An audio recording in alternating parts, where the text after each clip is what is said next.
नाव आपण internal energy as a state function बघणार. त्याच्या अगोदर बघा मित्रांनो, आपण स्टेट फंक्शन बघितलेलं आहे. ते स्टेट फंक्शन का असतात, कोणकोणते असतात ते लक्षात ठेवायचं. ठीक आहे. Okay. Hi, I am Gaurav sir. Welcome to my course at the basic course for chemistry for the students preparing for JEE, NEET and CET. This course is based on the concept of the NCERT. हा पूर्ण course NCERT वर focus है from 9th, 10th, 11th and 12th. इसमें हम क्या कर रहे हैं, जो भी मटेरियल है उसको जेवढं जास्त सिंप्लिफाई करता येईल तेवढं त्याला सिंप्लिफाई करायचा हम प्रयत्न करतोय, जिससे जो भी एव्हरेज बच्चा आहे, जो पण एव्हरेज मुलगा आहे, त्याला आरामाने स्टडी करायला, प्रिसाइजली स्टडी करायला हेल्प होईल. ठीक है, लाइक करो, सब्सक्राइब करो, आपकी मर्जी है, करो या ना करो, लेकिन देखो क्या हो रहा है ऐसा. ठीक है. So internal energy as a state function. लक्षात ठेवा मित्रांनो, जी इंटरनल एनर्जी आपण यू ने दाखवत असतो. Internal energy is denoted by you. You आता बोललो, यूचा अर्थ इंटरनल एनर्जी असणार आहे. ठीक आहे. दोन प्रकारची एनर्जी असते, एक इंटरनल एनर्जी असते, एक एक्सटर्नल एनर्जी असते. Internal energy of the system which may change. तर बघा मित्रांनो, जी पण इंटरनल एनर्जी आहे एखाद्या सिस्टमची, ती कधी चेंज होऊ शकते. आता सपोज करून घ्या, हा एक जार आहे, बरोबर आहे. हा काय मित्रांनो, एक जार आहे. या जार मध्ये आपण काय भरलेलं आहे, या जार मध्ये भरलेलं आपण पाणी.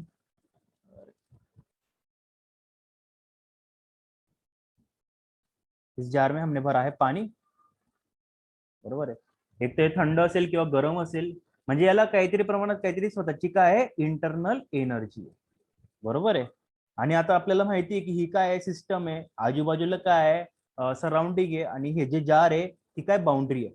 नाव internal energy of the system. आता ह्या सिस्टमची इंटरनल एनर्जी बघा काय, विच मे चेंज, ती चेंज होऊ शकते. कधी, when heat passes in or out of the system. जर सपोज या सिस्टम मध्ये हीट येत असेल, बरोबर, एक तर आपण त्याला काय करतो, गरम करतो सिंपली. याचा अर्थ हीट कधी येईल आतमध्ये, ज्यावेळेस आपण त्याला गरम करू. किंवा हीट बाहेर जात असेल, हीट बाहेर जाणे म्हणजे काय, थंड करणे, एक तर त्याला आपण फ्रीज मध्ये ठेवून दिलं. कळत आहे का तुम्हाला. या सिस्टमची इंटरनल एनर्जी कधी चेंज होणार आहे, की ज्या वेळेस हीट एकतर आतमध्ये जाईल किंवा बाहेर जाईल. ठीक आहे. म्हणजे त्यावेळेस आपण त्याला हीट करू किंवा त्याला फ्रीज मध्ये ठेवू किंवा थंड ठिकाणी ठेवू.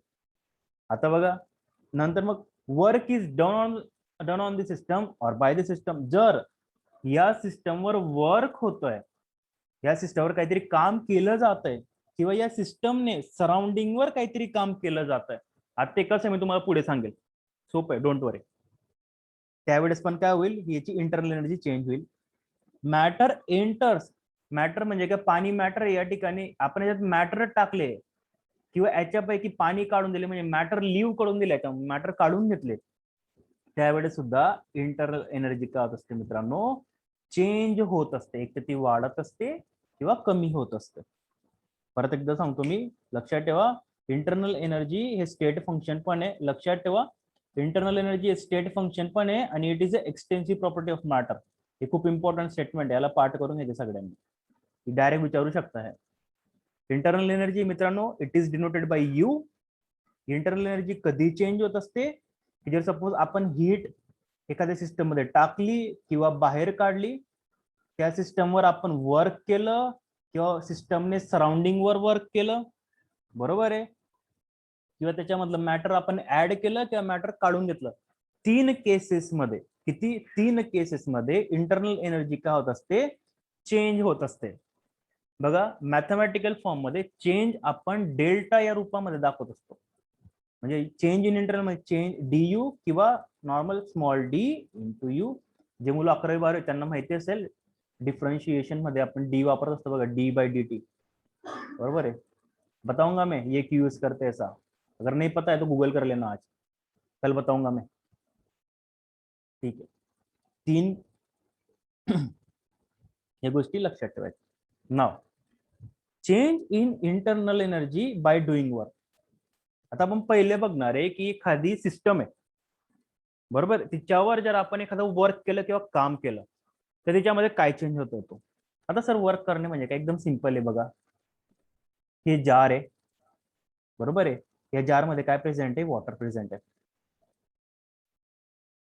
बरोबर आहे. ही आपली झाली सिस्टम. ही आजूबाजूला काय सगळी सराउंडिंग आहे बघा. एकतर ही याच्यावर काहीतरी प्रेशर अप्लाय करते, म्हणजे या ठिकाणी ही काय करते, याच्यावर वर्क करते. किंवा जर सपोज नंतर सांगेल, ठीक आहे, एक्सपान्शन कॉन्ट्रॅक्शन तुम्हाला तर कन्फ्युजन होऊन गेलं. तर बघा, change in internal energy by doing work. जर आपण वर्क केलं तर त्यावेळेस इंटरनल एनर्जी कसा चेंज होते बघा. Let TA with the temperature for internal energy U1. Suppose करून घ्या एखादी सिस्टम आहे, बरोबर आहे. सिस्टम याच्यात काहीतरी वॉटर आहे, वॉटरचे काहीतरी टेम्परेचर असणार आहे मित्रांनो TA. ठीक आहे, वॉटरचे काय टेम्परेचर आहे TA. आणि त्यावेळेस ह्या वॉटरची किंवा जी सिस्टम आहे एनर्जी किती आहे UA, बरोबर आहे. आफ्टर डुईंग सम वर्क, आता याच्यावर तुम्ही काहीतरी काम केलं, मग ते कसं पण असो, काम केल्यानंतर आता काय झालेलं आहे माहिती का, आता हे जे काय टेम्परेचर अगोदर T होतं ते चेंज होऊन गेलं. नाव इट बिकम्स, एक तर ते वाढून गेलं असेल किंवा कमी होऊन गेलं असेल, माहिती नाही आपल्याला. इट बिकम्स TB, मी याला बी देऊन दिलं, ए म्हणजे सारखं राहिलं म्हणून बी नाव देऊन दिलं. टेम्परेचर चेंज झालं मित्रांनो, तर एनर्जी पण चेंज झाली इंटरनल. मग त्यावेळेस इंटरनल एनर्जी कोणती असणार आहे, आपली UB असणार. लक्षात ठेवा, इथून त्यांनी स्टार्ट केलं होतं, इथून ते संपले. दिस इज इनिशियल पोझिशन, सुरुवात. दिस इज अवर फायनल पोझिशन, बरोबर आहे. आणि जो पण चेंज असतो कधी पण, तो नेहमी डिफरन्स कोणामधला असतो, की फायनल पोझिशन मायनस इनिशियल. जिथं आपण जाऊन थांबतोय तिथून, जिथून सुरुवात केली आहे त्याला आपण काय म्हणतो, चेंज. तर बघा, then change in internal energy del U. जो काही चेंज आहे इंटरनल एनर्जी मधला, तो आपण कशाने दाखवू शकतो, डेल यू ने दाखवू शकतो. It can be given as UB, बघा दुसरे नाही, फायनल आहे ना, UB minus UA. This is nothing but the change in internal energy. ठीक आहे, यालाच आपण काय म्हणत असतो, त्या इंटरनल एनर्जी मध्ये चेंज झाला. कधी झाला हा वर्क, सांगा बरं, आपण काय केलं त्यामुळे चेंज झाला. काय करतो आपण त्या सिस्टमवर या ठिकाणी, कमेंट करून सांगा बरं मला. क्या कर रहे हैं हम, कि जिस वजह से ये एनर्जी चेंज हो रहा है, वर्क कर रहे हैं, हीट दे रहे हैं, क्या कर रहे हैं. Very good. इथं काय करतो आपण, काहीतरी वर्क करतो. वर्क केल्यानंतर बघा टेम्परेचर बघा चेंज होऊन गेलं, आणि इंटरनल एनर्जी पण काय होऊन गेली मित्रांनो, चेंज होऊन गेली. ठीक आहे, आणि ते कशाने दाखवतो आपण, del U is equal to UB minus UA. जर suppose if TB is greater than TA, जर सपोज जो चेंज इन टेम्परेचर आहे, जे TB टेम्परेचर, जे पण टेम्परेचर असेल ते मोठं असेल TA पेक्षा, येणारी व्हॅल्यू कशी असेल मित्रांनो, सांगा बरं, पॉझिटिव्ह असेल. ऑब्विसली मोठ्या संख्येमधून तुम्ही छोटी संख्या वजा करा, उत्तर नेहमी पॉझिटिव्ह असं, धन असतं. असं असेल तर त्यावेळेस एनर्जी का ते मित्रांनो ऍब्सॉर्ब होते. If del U becomes positive, then energy is absorb. Energy काय मित्रांनो, ऍब्सॉर्ब होऊन गेली या ठिकाणी. ठीक आहे, एनर्जी ऍब्सॉर्ब झाली तर इंटरनल एनर्जी वाढून जाईल मित्रांनो. एनर्जी जर ऍब्सॉर्ब झाली तर इंटरनल एनर्जी वाढून जाते, बरोबर आहे. आणि एक अजून पण आहे की एनर्जी जर ऍब्सॉर्ब झाली, बरोबर आहे, त्यावेळेस ती एंडोथर्मिक रिएक्शन असते. ठीक आहे, ते नंतर बघू. फक्त एवढं लक्षात ठेवा, when the change, sorry, del U या फिर change in internal energy is positive, then energy is absorb. Energy का होते ऍब्सॉर्ब, याचा जर खाली बांध दाखवला त्याच्यानंतर ऍब्सॉर्ब समजायचं. ठीक आहे, इंटरनल एनर्जी का होते मित्रांनो, इन्क्रीज होते. सपोज जर या ठिकाणी UB is less than UA, म्हणजे UB ची व्हॅल्यू छोटी आहे UA पेक्षा, म्हणजे सपोज UB असणार आहे 3, UA असणार 4, म्हणजे किती, -1 म्हणजे निगेटिव्ह व्हॅल्यू. जर असं असेल, बरोबर आहे, तर त्यावेळेस एनर्जी क्या होईल मित्रांनो, रिलीज होऊन जाईल. मतलब ऐसा होगा तब एनर्जी क्या हो जाएगा, रिलीज हो जाएगा. एनर्जी रिलीज होते मित्रांनो, म्हणजे बघा एनर्जी सिस्टम मधून सराउंडिंग कडे जाते, त्यामुळे जी काही इंटरनल एनर्जी आहे सिस्टमची ती काय होऊन जाईल, डिक्रीज होऊन जाईल. ठीक आहे, आणि जर suppose if there is a UB is equal to UA असेल, दोघी कसे असतील मित्रांनो, इक्वल असतील, सारखे असतील, देन द चेंज या फिर del U is equal to 0, उधर कोई एब्सॉर्प्शन भी नहीं हो रहा और कोई रिलीजन भी नहीं हो रहा है एनर्जी का. ती सिस्टम कशी असणार आहे? It is a isolated system. Okay, ती सिस्टम कशी असणार आहे मित्रांनो? आयसोलेटेड सिस्टम असते. फक्त एवढं लक्षात ठेवा, ज्यावेळेस हा चेंज पॉझिटिव्ह असतो, एनर्जी ऍब्सॉर्ब होते. बरोबर आहे, एनर्जी ऍब्सॉर्ब असणे म्हणजे सराउंडिंग कडून सिस्टमने एनर्जी घेऊन घेतली. बघा, ऑलरेडी सिस्टमकडे इंटरनल एनर्जी होती, सपोज यू होती, तिने एक्स्ट्रा सराउंडिंग कडून परत आपल्या सिस्टमने काय घेऊन घेतली? एनर्जी घेऊन घेतली सराउंडिंग कडून, म्हणजे प्लस डेल यू. म्हणजे या ठिकाणी बघा, एनर्जी का होऊन गेली? इंटरनल एनर्जी वाढून गेली. इसका ये उल्टा है और ये ध्यान में रखना. पूर्ण चॅप्टर मित्रांनो फक्त एवढ्या कन्सेप्टवर आहे, इतने कन्सेप्टवर पुरा चॅप्टर आहे. अजून याच्यामध्ये खूप साऱ्या गोष्टी ऍड होतील, टेम्परेचर ऍड होईल, नंतर हीट ऍड होईल, नंतर वगैरे वगैरे जे पण येते, पण आपण ते हळूहळू बघू. So this is about the change in internal energy by doing work. Work के बारे में देखा, अब हीट के बारे में देखेंगे. जर एखाद्या सिस्टमला, बरोबर आहे, एकतर आपण हीट दिली किंवा हीट याच्यातून काढून घेतली, तर काय चेंज होतं ते बघा. तर बघा, जो काही change in internal energy by the transfer of heat is given by Q, where Q is nothing but change in heat. Q काय मित्रांनो? या ठिकाणी चेंज इन हीट, हीट मध्ये किती चेंज झालाय ते. बरोबर आहे, म्हणजे पहिले हीट किती होती आणि नंतर हीट किती आहे हे आपण कशाने दाखवतोय? Q ने या ठिकाणी दाखवतोय. बरोबर आहे. सपोज जर Q इज पॉझिटिव्ह असेल, जर Q ची व्हॅल्यू या ठिकाणी ही काय आली मित्रांनो? पॉझिटिव्ह आली, तर त्यावेळेस काय होईल माहिती का? Heat is transferred from surrounding to system. बघा, ही आपली सिस्टम आहे, अवतीभोवती काय आहे? सराउंडिंग आहे. ज्यावेळेस Q ची व्हॅल्यू पॉझिटिव्ह असेल, तर जी काही हीट एनर्जी मित्रांनो, कोणती हीट एनर्जी? ती सराउंडिंग कडून कोणाकडे येईल? सिस्टम कडे. लक्षात ठेवा, सराउंडिंग कडे, सिस्टम कडे. मला एक सांगा बरं, एनर्जी सिस्टम मध्ये येते, ऑलरेडी याच्याकडे इंटरनल एनर्जी, अजून एनर्जी आली, तर या ठिकाणी इंटरनल एनर्जी वाढेल का कमी होईल? इंक्रीज होंगी या फिर डिक्रीज होंगी? जल्दी बताओ. हम एनर्जी ऐड कर रहे हैं, सराउंडिंग से एनर्जी सिस्टम में ला रहे हैं, सिस्टम के पास ऑलरेडी इंटरनल एनर्जी है, तो एनर्जी इंक्रीज. Very good. इथं काय होणार आहे? इंटरनल एनर्जी इंक्रीज होणार आहे. बस यही कॉमन सेन्स रखना है. Very good. चला, बऱ्यापैकी लोकांना आन्सर येतं.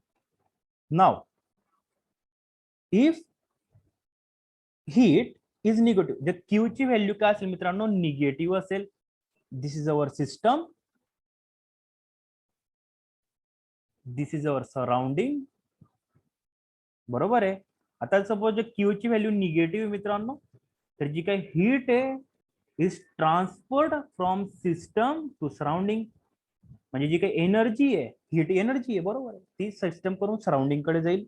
मला सांगा बरं, याच्याकडे यू इंटरनल एनर्जी होती, पण आता त्याच्यापैकी त्याने ती बाकीची सिस्टमला देऊन दिली, म्हणजे ज्यावेळी जी एनर्जी आहे ती इंक्रीज होणार आहे का डिक्रीज होणार आहे? सांगा बरं. एनर्जी क्या होगा अभी? Very good. Internal energy decrease होगा इधर. बराबर है, इंटरनल एनर्जी क्या होगा? डिक्रीज होगा. बरोबर आहे. इंटरनल एनर्जी का असेल मित्रांनो? या ठिकाणी डिक्रीज असेल. चलो, वेरी गुड. अगर आपको ये बातें समझ रही है तो बहुत बढ़िया है. एक लक्षात ठेवा, हे एंडोथर्मिक एंडोथर्मिक रिएक्शनचे एक्झाम्पल आहे आणि हे एक्झोथर्मिक रिएक्शनचे एक्झाम्पल आहे. आता याच्या मागे पण लॉजिक, एंडो म्हणजे आतमध्ये, एनर्जी आत येते बघा, या ठिकाणी एनर्जी, इंटरनल एनर्जी वाढते, त्यामुळे बाद में देखेंगे, कोई बात नाही. हा, आणि तुम्ही असं पण करू शकता, ज्यावेळेस मी तुम्हाला विचारतो ना, मी तुम्हाला इन्क्रीज आणि डिक्रीज बोललो, तुम्ही फक्त आय किंवा डी असं पण कमेंट करू शकता. ठीक आहे, इनिशियल लेटर जरी कमेंट केलं तरी चालेल मला, पण कमेंट करा. ठीक है.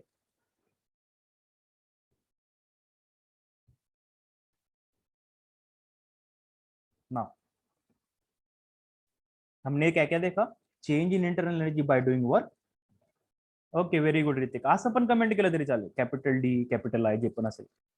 Change in internal by heat. ये फक्त लक्षात ठेवायचे, समजून घ्यायचं, हमें कोई रटना नहीं है, हमें समझ लेना है. 2 साल तक याद रखना है। कैसे याद रखोगे, समझ लेना है दिमाग से की जर असं होतंय तर काय होईल, तसं होतं तर काय होईल. चलो ठीक आहे.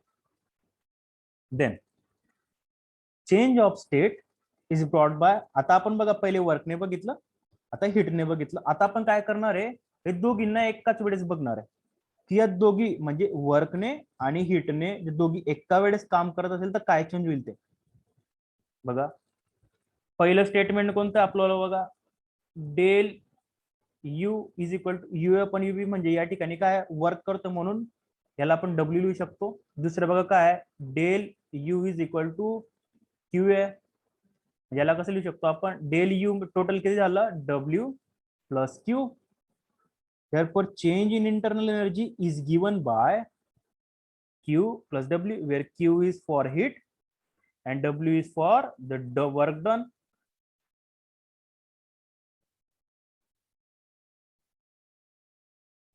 बरोबर आहे. या ठिकाणी जो Q आहे आपल्याला काय दर्शवत असतो की हीट एकतर लॉस झाली आहे का गेन झाली आहे, ठीक आहे. आणि वर्क का दाखवतो, एक तो वर्क सिस्टम वर केलेलं आहे का वर्क सिस्टमने सराउंडिंग वर केलेलं आहे. आता हे जे काही या ठिकाणी आपल्याला दिलेलं आहे, बरोबर आहे, काय del U is equal to Q plus W, हे काय मित्रांनो, it is a mathematical statement for the first law of thermodynamics. जो काय थर्मोडायनामिक्सचा फर्स्ट लॉ आहे त्याच्या हे काय मित्रांनो मॅथमॅटिकल स्टेटमेंट आहे, ठीक आहे. कोणतं, del U equal to Q plus W, हे स्टेटमेंट सगळ्यांनी लक्षात ठेवायचं. आता बघा स्टेटमेंट काय सांगतो, the energy of an isolated system is constant. काय सांगतो बघा हे, the energy of isolated system is constant. याचा अर्थ काय आहे की जी पण कोणती, ओके समजून घ्या, कोणसी भी जो हमारा आयसोलेटेड सिस्टम आहे त्याच्यामध्ये जी काही एनर्जी असते, बरोबर आहे, काय आयसोलेटेड सिस्टम मध्ये जी पण काय एनर्जी असते ती कशी असते, कॉन्स्टंट असते. हे कोणी सांगितलं आपल्याला, फर्स्ट लॉ ऑफ थर्मोडायनामिक्स. मला एक सांगा बरं मित्रांनो, in case of isolated system मध्ये फक्त मॅटर चेंज होतं का एनर्जी चेंज होते का सी बोथ चेंज होता, कमेंट करा बरं ए बी सी पैकी. In case of isolated system फक्त मास चेंज होतं ए, का एनर्जी चेंज होते बी, का सी बोथ तिघी होता, असं सांगा बरं कमेंट करून.